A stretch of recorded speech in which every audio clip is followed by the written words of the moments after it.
Hi friends, அஸ்ஸலாமு அலைக்கும். இன்றைக்கி சிம்பிளாக சிக்கன் பிரியாணி பார்க்க போகிறோம். பாஸ்மதி ரைஸில். வீடியோவை லைக் பண்ணிவிட்டு பாருங்கள், ஸ்கிப் பண்ணாமல் பாருங்கள், அப்போ தான் உங்களுக்கு புரியும். வாங்க இது எப்படி செய்யலான்னு பார்க்கலாம். 2 கிலோ சிக்கன் பிரியாணிக்கு 2 கிலோ சிக்கன். இதற்கு தேவையான பொருட்கள்: தயிர் 200 கிராம், இஞ்சி பூண்டு 300 கிராம், இது ஆச்சி மிளகாத்தூள், இது ஒரு 3 ஸ்பூன், வீட்டில் அரைச்ச மிளகாத்தூள், இது ஒரு 3 ஸ்பூன், தேவையான அளவுக்கு உப்பு, எலுமிச்சம் ஜூஸ், ஒரு எலுமிச்சம் எடுத்துருக்கேன், தயிர் ஆட் பண்ணிக்கலாம். நெக்ஸ்ட்டு உப்பு, இஞ்சி பூண்டு பேஸ்ட், லெமன் ஜூஸ் இதையும் ஆட் பண்ணிக்கிறேன், ஆச்சி மிளகாத்தூள், இது வீட்டு மிளகாத்தூள். ஆச்சி மிளகாத்தூள் நான் காரத்துக்காகவும் கலருக்காகவும் தான் ஆட் பண்ணியிருக்கேன். உங்களுக்கு விருப்பம் இல்லைன்னா நாங்கள் வீட்டு மிளகாத்தூள் இருந்தாலும் அதையும் ஆட் பண்ணிக்கலாம். அதில் கொஞ்சம் காரம் கம்மியாக இருக்கும். எல்லாத்தையும் கலந்து தயிர் எவ்வளோ ஆட் பண்ணுறோமோ அவ்வளோவும் பிரியாணிக்கு வந்து ரொம்ப நல்லா இருக்கும். சிக்கனும் ரொம்ப சாஃப்டாக இருக்கும். ரொம்ப ஜீரணத்துக்கும் தயிர் ரொம்ப நல்லது. பிரியாணிக்கு இந்த மசாலா மட்டும்தான், வேறு எந்த மசாலாவும் ஆட் பண்ண போகிறதில்ல. இந்த மசாலா நல்லா கலந்து ஒரு 1/2 ஹவருக்கு மேலே நல்லா ஊற வச்சுட்டு ரொம்ப டேஸ்ட்டாக வரும் பிரியாணி. ரொம்ப சிம்பிள் தான்.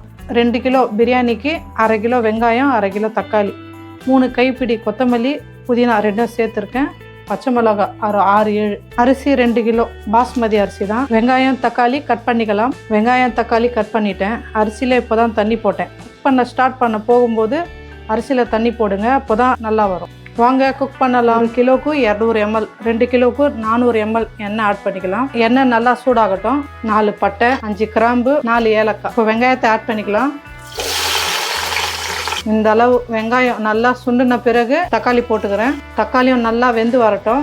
கொஞ்சமாக புதினா இலை, ஒரு கைப்பிடி அளவு உப்பு. நல்லா கொதி வர வரைக்கும் வெயிட் பண்ணலாம்.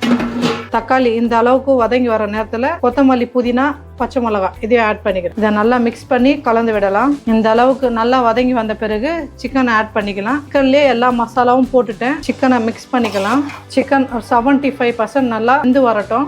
தண்ணி நல்லா கொதி வந்துடுச்சு. இந்த அளவுக்கு வெந்து வந்தால் போதும், ரொம்ப அதிகமாக உடைய வேணாம். சிக்கனும் 75% வெந்து வந்துடுச்சு. இப்போ ரைஸில் ஃபுட் கலர் ஆட் பண்ணிக்கிறேன். சிக்கனையும் ஆட் பண்ணிக்கிறேன். சிக்கன் உடையாமல் கலந்துக்கலாம். மிச்ச அரிசியும் இருக்குது, அதையும் போட்டுக்கிறேன். ஃபுட் கலரையும் ஆட் பண்ணிக்கலாம். அவ்வளோதான், தம் விட்டுடலாம். தவா வச்சு தம்க்கு விட்டுடலாம். வடித்த கஞ்சியும் மேலே வச்சிடுறேன். ஒரு 10லேருந்து 15 நிமிஷம் வரைக்கும் தம் விட்டால் பிரியாணி ரெடி ஆகிடும்.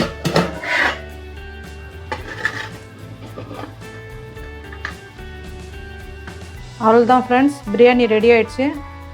இது கண்டிப்பாக நீங்கள் வீட்டில் ட்ரை பண்ணி பாருங்கள். வீடியோ பிடிச்சிருந்தால் லைக் பண்ணுங்கள். அடுத்த வீடியோவில் சந்திக்க கண்டிப்பாக சப்ஸ்கிரைப் பண்ணி வச்சுக்கோங்க. ட்ரை பண்ணி பாருங்கள். Bye friends.